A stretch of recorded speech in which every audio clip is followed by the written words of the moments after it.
Good afternoon and welcome to the Round Table. My name is Melanie Ishola, and joining me this afternoon are Daniel Anyotoye. Of course, it's been a very long time that both of us sat together. Like yes, of course. It's been a while. And it's always very interesting when you do. Thank you for having me. It's an absolute pleasure to host you. And of course, Adekule Aliyu. Good afternoon. My pleasure. Oh, let me give a knuckle for that because it's my own knuckle. On record, off record, it's my pleasure. Okay, you are welcome to the Round Table. The Round Table is where we take major and topical news items. Now, every week we convene to agree, disagree, discuss, and have an opportunity to look at the most nationally talked about news pieces and such as we consider the big news. This week featured quite a number of items, and they are worthy of note just before we zero down to our three hot topics. Well, the President, Bola Tinubu, went ahead to the National Assembly to seek a fresh nod, or to seek a nod for a fresh loan. I don't know, however you make that out, for a $2.35 billion loan. And we have the Minister of Innovation, Science and Technology, Uche Naji's resignation over alleged forgery of certificates. Now, Presidency's rejection of World Bank's poverty report, saying it does not reflect reality. This I may want to quickly contest in some sense to say reality is what all of us feel, not what the federal government feels. But they feel that reality too. No, they feel that reality. That's why they're also going to borrow. You are borrowing money because you're feeling reality. So absolutely. It's now how you now interpret. So the federal government is choosing to not interpret feeling the reality in favor to the World Bank's report. I see that. Now, Pengassan fires back at Shetima's defense of Dangote.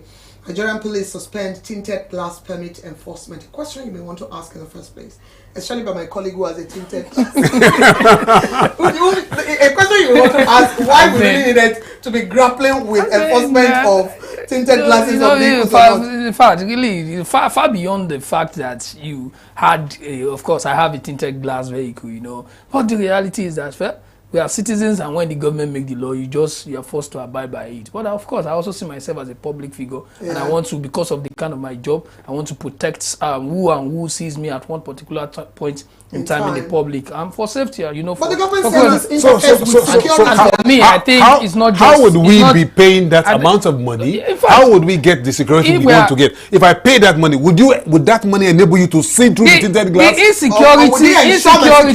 So it doesn't do that. So the insecurity. I don't get it. Insecurity is just beyond a vehicle tinted glass, because people commit all sorts of crime, even with motorcycle. Do you know that there's also a tinted glass meter that can tell how tinted your glass should be and how it shouldn't be? So do we have a blanket tinted glass, or do we just have? There are some that are so dark that even those I can't see. So there's a lot. So does it even mean that somebody that wants to commit crime with tinted glass cannot apply for these permits? And imagine that after you committed the crime with the car that has. And I commend the NBA sincerely. I commend the NBA presidents.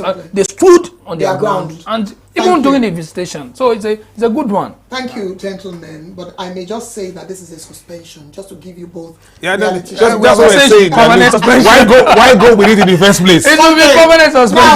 Because I know they won't win. Thank you, Aliyu. Bank of Industry, NYSC collaboration. And I think, for one, I love this collaboration, where a certain 25 billion naira entrepreneurship loan scheme has been set aside for core members. And let's move on to Ogun State Airport's inaugural flight. I think this is big, depending on which side you are. The side of those who think, why does Ogun State even need?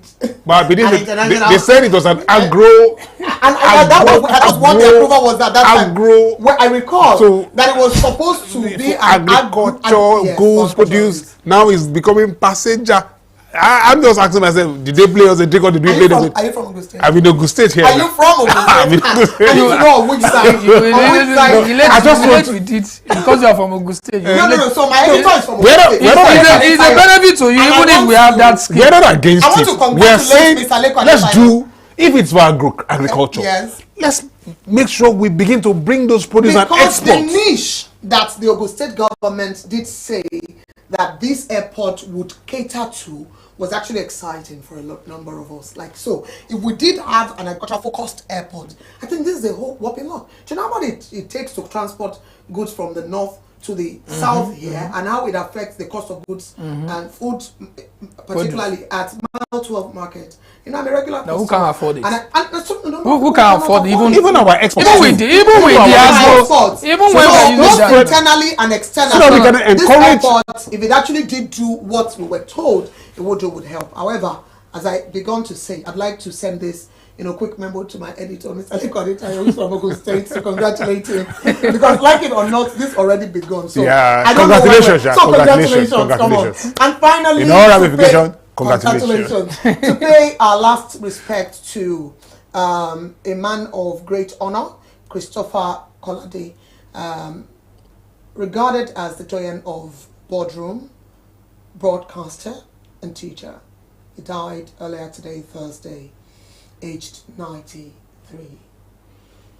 And this will be all the silence we can take. Okay, now all of the above raised a lot of questions, some of which you've seen us tackle in the ways that we could accommodate. But on the topics that we would zero down on today, I'd like to begin with the much anticipated, I must think, if anybody is thinking 2027 now, then you're thinking, what's up with the Independent National Electoral Commission? Tinubu to name new INEC chairman as Mahmoud Yakubu exits. And at number 2, Natasha attends first Senate plenary after suspension. At number 3, President Tinubu seeks NASS nation approval, I beg your pardon, for fresh $2.35 billion, $500 million sovereign Sukuk loan. You see that Sukuk? But that's fine. I made it. I've been asking myself, how am I really going to make this out without cutting my teeth in the process? Well, let's delve right into the topics one at a time. So, Tinubu to name new INEC chairman as Mahmoud Yakubu exits. As it's no longer news that the Professor Mahmoud Yakubu, having already concluded his tenure as at the helm of INEC's affairs, received national honors on Tuesday as the President Bola Tinubu conferred on him the Commander of the Order of Niger, popularly known as the CON. Yakubu was first appointed in November 2015 as the 14th chairman of the commission for an initial term of 5 years. Well, again in 2020, this appointment was renewed, and now it's expired after 10 years. Professor Yakubu, however, handed over to May Agba Muche, and she is the most senior commissioner of the commission.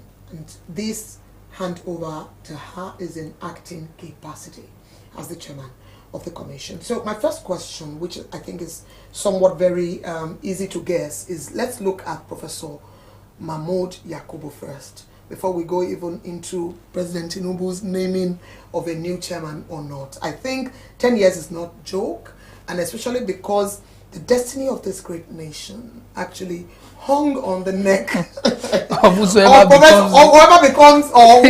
is on that seat, and in which case it had been Professor Mahmoud Yakubu for the past 10 years. So we cannot let him off the hook like that.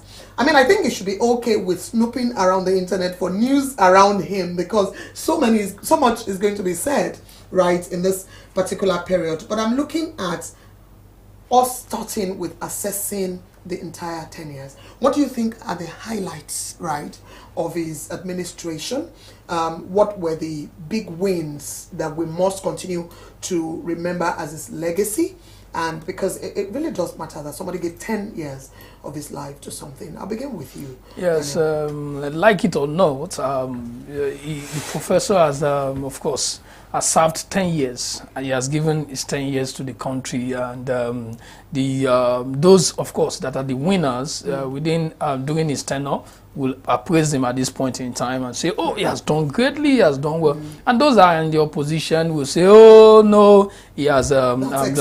Yeah, so a lot of things are really played within this period, this 10 years. But again, here we have a man that has served. Yes. Okay, even if we are in a position you are for or you are against, you have something to say. And for me, I think for sure, for anybody who have served the country, you have given their part, whatever. So, and people also have to also understand the fact that, yes, service to the nation, even though it comes with their gains, again, it has to do with who willingly wants to give in their service to the country. And also, I think it's also for the professor to now introspect and see, okay, have I done well for a country like Nigeria? Have I done a lot of persons? Yes, what would that have done better to have done this and that? And of course, he will be able to see more now outside, because that is what happened. Many people, they see more when they are outside, not when they are in the game. So we all, I think it's all of us. So when you think in retrospect, you are able to say, oh, you know what, we blame our vanguard, vanguard of our democracy, vanguard of our, what's it? Independence. They could have done all this could have. It's because we are living. Yes, if we were there with them, we possibly would all make the same mistakes. So we will hail Jega for introducing the beavers. I will never forget that. Because at that time, this is going to curb corruption. This is going to curb vote rigging. This is going to curb this. Is going to curb that. Just that introduction give interest and life to INEC. That look, they can do it. If you go with technology, we can catch it. So also with the IRF too, the result viewing point. Though with glitches and stories and some kind of negative and positive talk, but there were movement. We moved. We grew from the normal paper check to computer. Absolutely. Means we can also do better. We can work on it and expand it and make it greater, that look, it becomes live, real and direct, and can really cut down corruption. He also went ahead to bring forth a continuous registration, that look, you don't need to stop registration. You can keep registering anytime you want to register. It's just that we're going to give you a card. It has to be at a particular period. So anytime you want to register in INEC, you can register. Log on to the so website. He had beautiful plan for the country, but how we got it right or wrong is a debate for another day. No, it's not another day. It's not of course, because part of the conversation right there. And I really, I think it's great we looked at the good side, and it's why we've gone with the good side. Thank you for lending credence to the fact that giving 10 years of your life is really no jokes, and bringing back the reform that of course, also reforms, IRF, registration, continuous. And I feel other things here and there. But let's look at the negatives too. I mean, it's okay when you take praises, you take knocks. So what are the knocks? The very loud knocks. I'll start with you again. Yes, the loud knocks. As much as I don't want to knock him, because I know we have a system. It comes with the terrain. You work with it. It comes with the terrain. If you were Yakubu right now. Because if I were you, I'll get my knock to agreed. Yes. But for me as a person, all he had introduced outweigh every knock, because at every nick and cranny of government you have bottleneck. You have, will the people comply? Now people will say the IRF did not work, the IRF did not do this. Those things were introduced, were implemented for some people to marshal out. So when it comes to your table to marshal it out, did you marshal it well? Yes, he's the leader, he will take the whole buck. But also followers should marshal out, like we're going to war. The captain for zone A, please let your man shoot the arrow to this length. If you don't shoot the arrow to that length, we will be defeated. No shot, yes. So sometimes again I say, the way to take, for instance, you just read a story about Bank of Industry marshalling out loan for core members.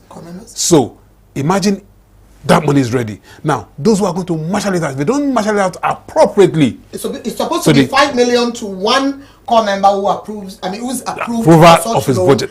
Now, are we going to have the implementation the same way? There's supposed to be a 3 month, I can't recall what terminology now. It's sort of 3 month window, mainly before they start taking the repayment, which is at a 9% interest, repayable in 3 years. I think this is really a beautiful. So it's beautiful, but on paper. Now let's begin to marshal it out effectively. For those who are also going to get the loan, are they going to pay back? Because you don't take the loan, I don't pay back, so that others will get. So are you going to pay back? Are you working towards it? So if there's something wrong, so when I bring it back to Yakubu now, we'll now say, okay, laudable project, well thought of.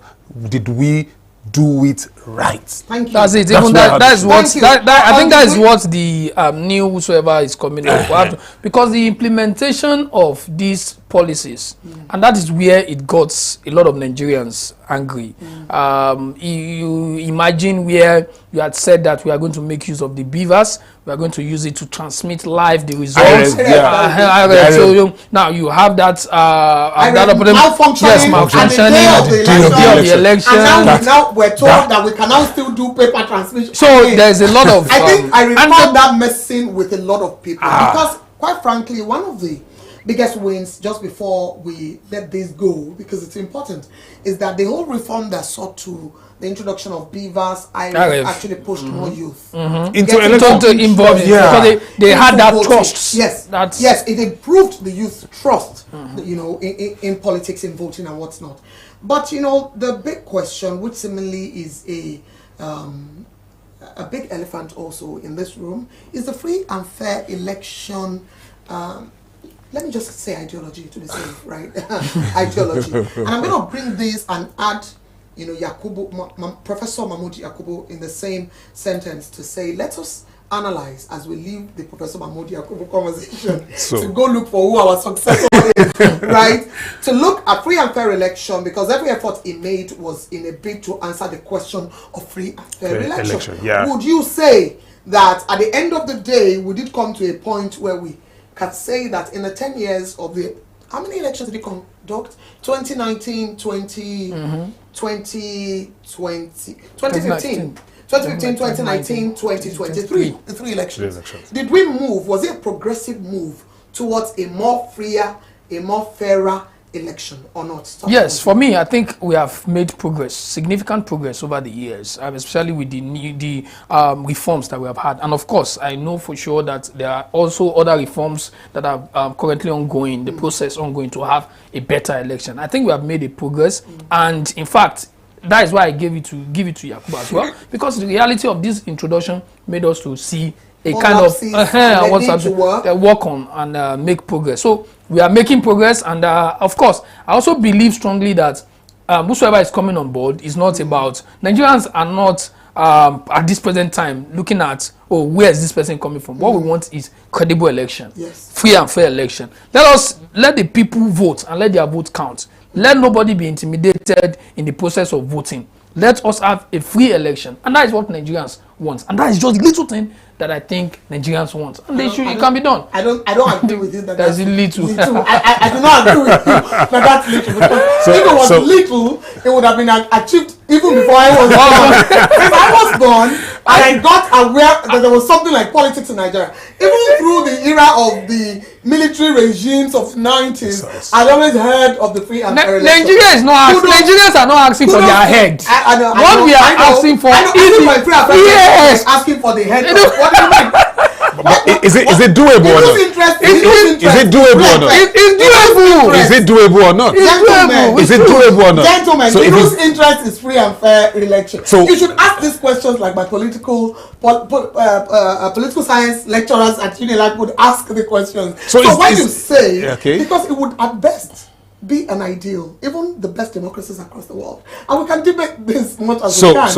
But I know that free and fair election would always be may be relative. I think it's possible, because one of the ways we can do it is to make those political offices less attractive. Spend less to acquire these offices. So if you spend less to acquire these offices and make it less expensive, I agree with you, less attractive, then you will not see anybody that wants to do anything. Can use that to preach patriotism. Asking me, who is buying one bag of rice at almost 80,000 naira, to learn to be patriotic. Now I will move on very quickly. And there is a key question to ask before we go to the next story. As we all know that, of course, the move for a successor, all right, has begun. And in what you may want to term lobbying for who the next successor to Professor Mahmoud Yakubu would be has begun. But it's great to also note that as of yet, we have our first female chairman, even though in acting capacity, in person of May Agbamuche Mbu, and then to ask if she stands any realistic chance of being confirmed. It's acting, so looking at and if she's confirmed, what does this mean? I know for one that it means a lot to the whole inclusion, agenda and whatnot. No, I don't want you to go about this. No, I have agenda to. thing. It's important. When I saw her CV, she's fit. The longest serving commissioner in INEC. It's not about long. It's about ability. Yes. She had worked as a broadcaster, as a editor, journalist. As an editor this day. She has a legal advisor. Yes. She had all to be an INEC chairman. If you ask me today, I'll say voter. Okay, thank you. So, Ayotoye, just help me speak to how this would significantly impact the administration of INEC if it is May Agbamuche Mbu. I usually advocate for something. I said, if we are carrying out a process for specifically in the issue of appointment, if you have tried men for so many times and yes, there have been significant progress, why not give a woman a chance and let us see how we'll be able to see a difference. The same thing, vice versa, this area where you say we are this religion and all that. So I think the best thing is for us to be able to now say, okay, yes, we have this woman in acting capacity. One election is not a big deal. Yeah. We can see her CV. Let's see how well she'll be able to give us that, deliver control. That control. Thank you. And for me, to the narrative that the best people to possibly lead INEC may be people from inside INEC. The debate has been on in the past when, of course, you realize that I sometimes disagree. The numeral, of INEC have actually almost often been brought from outside, majorly from the academic, community to lead the institution. But sometimes on the job experience, I don't think anything beats it at times. Now, I'd like to go read some comments, and I implore you, I beg your pardon, to also please drop comments for us. We're streaming on Facebook, on YouTube, on Instagram, and on X.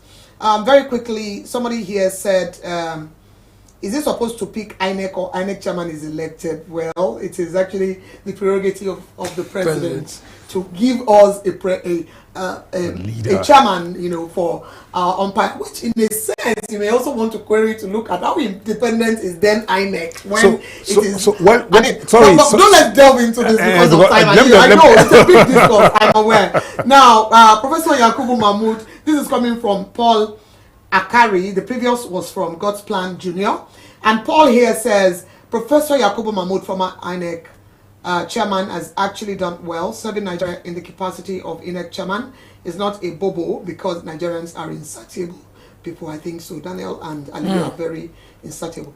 We were full of hope. We were full of enthusiasm towards 2023 election. Professor Yakubu dashed our expectations. Many of us as youth, we don't really care for who wins 2023, but we were expecting was transparent process, which Yakubu gave us hope that was later dashed. And that's coming from Ogonu. And let me take one more. God's Plan Jr., the Constitution grants him, like past president, the powers to nominate the INEC chairman, then the Senate confirms it. Okay, we may not be where we ought to be, but we are not where we used to be in terms of elections. If other sectors experience such feats, Nigeria would have been rated among the best. This is coming from Richard Akere Dolu, and Omoto also says to us, fantastic. And that's the good point for me to say, drop your comments, I will read it.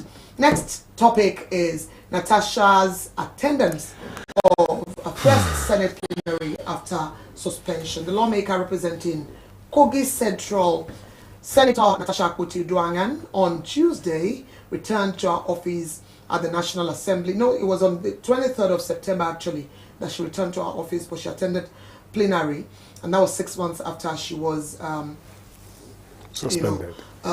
Suspended. But let me not waste our time reading too much in that light by going quickly to my questions. And sincerely, I want to know if her return is symbolic in any way, right? Politically. No. Politically. I mean, we know that there have been court rulings that if the way I understand it, and I know that being a female journalist, taking this topic, I may run at a risk of being labeled feminist, but that's fine. And I also want to do my job by being unbiased. But to say there was a court ruling, I beg your pardon, yeah, that did stipulate, the way I understood it, that she ought to have returned to office even before the 23rd of September return that we now witnessed. Do you think, overall, now I'll begin with you, Ali. So interpretation-wise, so interpretation of her now having returned. What she's interpreting and what the Senate is interpreting is two different things. Okay. Now, they said... But we've also had varying experts that would be in both dimensions, in both directions. So both directions. So which is right, which is not. So the Senate now holds the final say. So she also has the right to go back to court again and say, court, please reinterpret this statement again. But which she didn't do. So for me, she had served the punishment. What was the punishment? For the infraction in the house, not for sexual harassment, not for those no. For the infraction caused in the house, you've served your punishment. You come back and resume and serve your people beautifully well. Okay, just show us your capability as a senator that understand the plenary of the house. Don't use the house rules to attack the house rules. It's like somebody using the Bible to attack the Bible. Is that how you view it? That's how I view it. So let me take it away.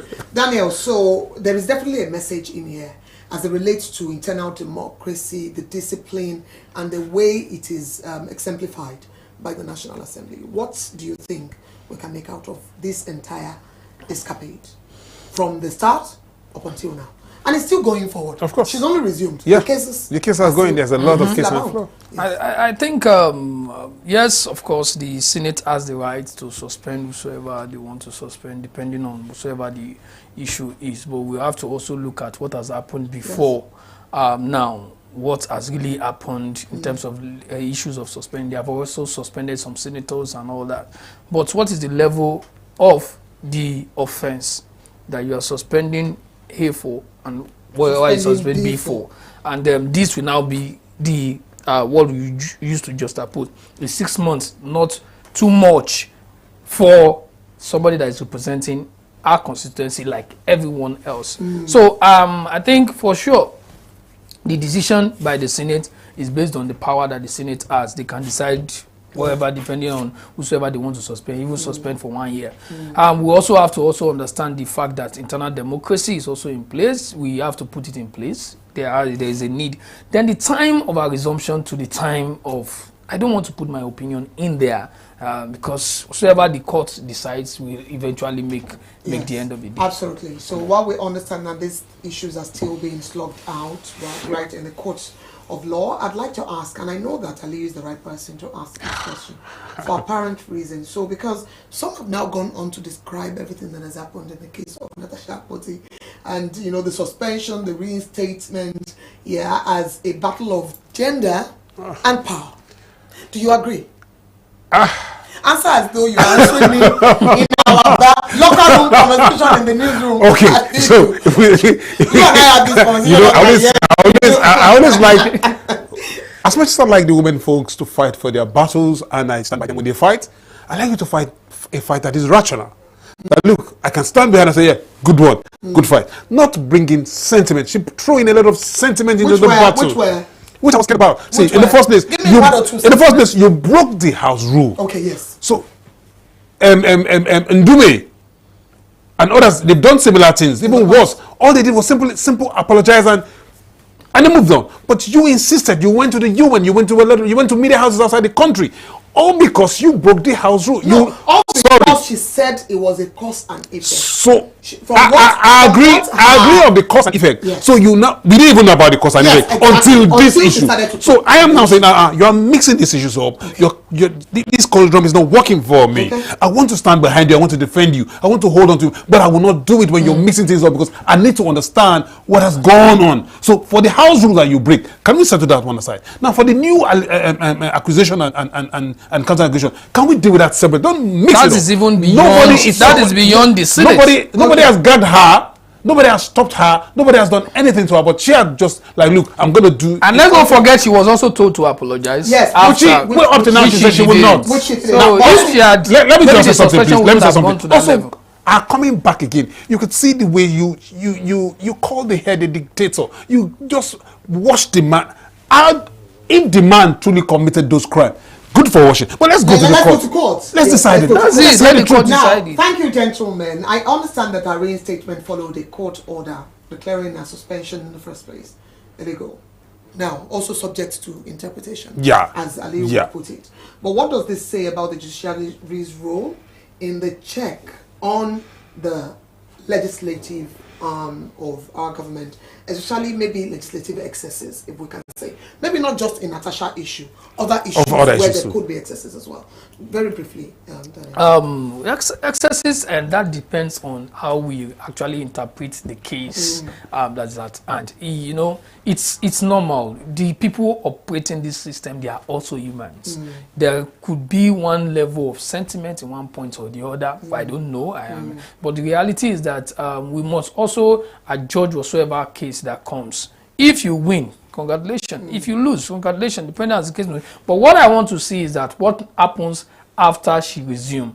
Will the Senate decide to pay her all whatsoever thing that is accrued to her within the 6 months? So that's all we are all watching now. Will they give her those benefits and all that? Absolutely. And Aliyu, speaking from what Daniel just said, I want to look at how you would interpret all of that, juxtapose it, and give me something to hold on to. Do you think that this emboldens other women who may want to speak up for one thing or the other? Maybe not just change of seat in the Senate, maybe other more even critical issues, right? Do you think that this would do something for women in the if Natasha is doing it right, if she went to court and she gets that conviction she wants to get, salute, I doff my hat for her, because she has emboldened women. No. That look, to give that to her? Yeah, for all the speaking, encouraging, but doing it right, do it right. Let's queue behind you so that we can say, Majolo, for those who do not speak Yoruba, that is deep dancing. We are behind you dancing along. Let me take one or two comments on Facebook. Everyone watching from YouTube, X, and Instagram, we apologize. So I can only take comment from one, platform at a time. And here, so God since Ogene said, then be one run this woman down by recalling. Now I love that I'm reading this in Pidgin. By recalling her for the Senate, but the woman is too unpopular in her. Okay, recalling the other time in our constituency. Everyday story, everyday different news. Which way Nigeria? That's from Eze Emmanuel. Okay.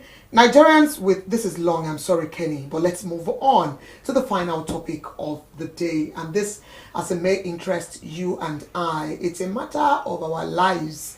Whether or not, as we said in Ibadan, when I was quite little, it was being used to play kite, or it's been taken very seriously. President Tinubu seeks, National Assembly's approval for fresh $2.35 billion. $500 million sovereign Sukuk loan. This Sukuk will not cut my tongue, but that's fine. So President Bola Tinubu has written to the National Assembly seeking approval for a fresh $2.35 billion loan from the World Bank, alongside a separate request of a $500 million sovereign Sukuk issuance. The President says the loans are part of efforts to strengthen Nigeria's infrastructure base, address fiscal gaps, and support reforms.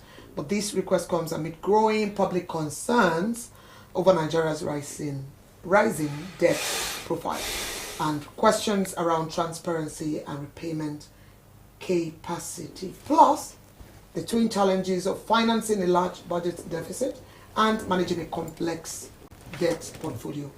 As we understand that the Eurobond matures matures in just a few months. So this is really a big thing to delve into. And please let me bring the Daniel Ayotoye's angle, or was it Nehemiah Nwosu's angle? Nehemiah, even in essential Nehemiah Nwosu's angle of, I thought the president said we have now made beyond our projected, revenue for the year. The other time. So yeah. And then I recall him asking me the other time at the restaurants that, Melanie, so how do we don't need to, if we've made it, how can we make this, tomorrow morning? But I know that these entire figures are independent of one another. being a student of economics myself, it's sometimes funny how these things don't interlope, and you just have to, deal with them separately, independently. So let's begin actually with whether or not Nigeria needs a foreign loan. It was why I brought Nehemiah into this. Whether or not Nigeria needs a foreign loan, and at this time, especially because of the growing concerns of Nigerians regarding our capacity, and of course already the burden of debts that we have. I'll begin with Yes, I think when we keep talking about loans, there are factors that determines why the government wants to go for a loan. We know that what is our expenditure, what is our budget, what is our expenditures, how are we making in terms of our internal generated revenue? Is it enough to meet the standards? And of course, that there are areas where the government spends on infrastructure, of course, salaries and all that. When we look at the rates of these expenses, do we have the revenue enough? Now, when we are talking about, yes, the president announced that we have made beyond our revenue targets and all that. Is it enough to fund the budget? Is it enough, the revenue that have been made, is it enough to fund what is on ground? Here we are, Nigerians lamenting about electricity, power. We are having issues with some roads, constructions and all that. And of course, internal issues of corruption is also there, where you fund a particular project and along the line, the fund is not enough to complete the project. All these kind of series of issues. So there is need for funds to meet them. However, I will always also advise that while we are trying to take this loan, we should also consider the fact that who are those that will pay this loan. We are taking this loan for the future. For you the, and I now, you and, yes, of course. The likes of President Tinubu would not be prepared. Yes, of course, will not be. No, it is. Okay, please, let's go very quickly, and Ali, you do not laugh this away. So, development orientation, that is what President Tinubu makes us understand, right? And I am loving the development orientation. We know that we cannot make any real progress if we do not actually fund, a lot of infrastructure. You need it. There is just no second guessing this fact. But from your reading, I want to know if you think that this is another way to deepen and, make our economy better. Just the same way Ngozi Okonjo-Iweala came the other time and said there's been, considerable progress. The policies of Asiwaju are giving us, the gains, and that we should be a little more patient, but that we were on track. On paper. Albeit. However, do you think that really this is going to do it for us? Or this is going to... Or this is a trap coming from... As much as I enjoy borrowing for good reasons. So sometimes I get scared again. If the borrowing compared to the GDP and so or some economic indices, you're not beginning to get scared. I hope we are not heading for the doom or for disaster, and we'll begin to beg again for debt forgiveness when it gets one time in future. I was a teenager when we begged. It was Okonjo-Iweala that time with Obasanjo as our president. Oh my God. So, and where would that put us? As much as it's world politics, you can keep playing it because people beg for forgiveness. So go and beg and get us out of the wood and get things done. Just get development for people, grow your people. It is right to borrow. When we are borrowing to borrow. When we are borrowing to pay back what we have borrowed. Because this is also part of it. It's part of it. The Sukuk loan, because of course, Islamic loans don't come with, what's this, interest or what's not. It's also part of the way to cut the burden of debt, from what I've read. Because so in a way, we're using that to pay back some of the, debt. Maybe bad debt or I don't know. The way we come about this bad or good debt. As a man that is a family man, the way I do my own economics. How do you do it? I don't want to borrow to pay borrow. Exactly what I thought. I don't want to borrow. If I'm borrowing, I'd rather make money from what I'm using the borrow for. So that I can make my neck of that debt. But that's where we are now, and that is the country that we are in, and that's what this president is going to do with some part of that loan he's going to get now. That look, I don't want to get into trouble with my lenders, and I have to service that debt, and because I'm going to do that, I have to go and look. It's done in economics. It's done in the world of business. You borrow from A to pay B to borrow. It's just to move the money around. There was a time in this country that some banks were borrowing money to do the capitalization. They were borrowing money for themselves and moving money around. So but we should do it right. Let's come back and begin to produce. Let's grow this economy to whereby this economy can stand on its own and say, oh, I am standing alone. I can do my thing. And that's what every country wants to achieve. Thank you. Independence of financial burden. A quick question to ask on the heel of your submission would be, the monies we borrowed in the past, how have we utilized them? It's a very pertinent question. But for want of time, my final question would then be the recent, and I want to really tie this together, the recent World Bank's report criticizing Nigeria's poverty situation. And the presidency's stance that this is not our reality amidst these new borrowings. So I mean, the question would then be, if I'm seated in my house and I'm wondering, President Tinubu, who is fooling who? Already, because right here, I feel the burden. I do not know if the presidency feels the burden the way I feel it. So the World Bank releases a report around poverty, which we know is actually calculated based on household income, household, expenditure and what's not. In essence, if these new borrowings come with the burden of repayment, where does it lead us? Where does it lead me? And this is just the talking point as we say goodbyes on the program. We'll be first, I think, yes, a lot of Nigerians will definitely look at these World Bank reports with various perspectives. Some will look at it from personal view that, is it true that I'm actually poor? And you ask yourself, what are the criteria to find out that if I'm actually poor? And one of the criteria is to say, am I eating as I'm supposed to eat daily? Have I eaten? No, I've just eaten in the morning. So I'm still thinking if I will eat afternoon or wait till night. No, we pay you on so no, I'm thinking. I just have to put that out, please. Don't go where the guy did out. You don't know if I'm doing afternoon fasting. Except you're doing I can do afternoon fasting. You are doing 202. I can decide or 101. Do not bring back the 90s. So now we are also considering that, okay, what is the level of usage of mobility, my car, and how well am I doing this thing? What's essentially the quality of the life of the quality of life? Yes, so that would. So secondly is that the people themselves will also like to look at, okay, how was then the government's aspect is that how did the World Bank come about this figure? Did they carry out a census among Nigerians to know? Was there a research to know that this, because nobody came to me to find out if I'm poor. So how did they get? How did they get? Macro and micro calculations. Yeah. There are indices and there are ways to make this. And the indices should be able to now find out for me.